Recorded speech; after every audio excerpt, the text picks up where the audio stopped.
All right, guys, welcome to Hippo Studios. I'm Matt DeClerc, joined by Robert Orman. We're reviewing EP Monthly 2019 January edition. Rob, welcome. Great to see you. Always great to see you, MDC. Now, I got a question for you. We're going to be going over this article, Intravenous Made Easy. It's an ultrasound, the benefits of using ultrasound-guided peripheral techniques on challenging patients by Dr. David McLario et al. And I got to tell you, this is a skill I do not have yet. I have the ultrasound for the central line placement and for other things, but my go-to was when the nurse showed up and they're like, I can't get an IV.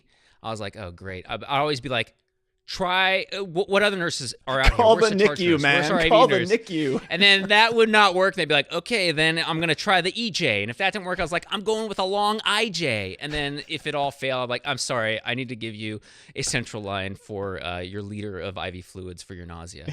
So I don't know about you, Rob, but do you know how to do this? Is this something you've used?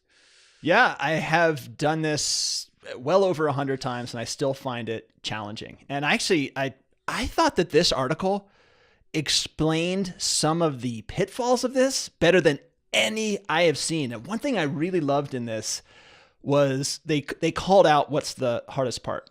You know, it's pretty easy to actually find the vein and to bounce off the vein and get the needle in there, but to thread the catheter, that's it right there, because there's so many things. You know, if you go in too steep, you go in too shallow, you can back wall it. You're holding the probe. Yes. So you have someone else look for the flash. Beautiful. Tell you when you have flash. And then once you're in the vein, to change the axis 90 degrees to longitudinal, and they talk about in plane and out of plane, to make sure that that catheter is actually in the vein. It's like, I've never done that. That's brilliant, because usually when it messes up, you know, you put it, it's not going in, you pull out that catheter and it looks like Harry Potter's scar on his forehead. It's like, that's not right. That's not how it's supposed to look.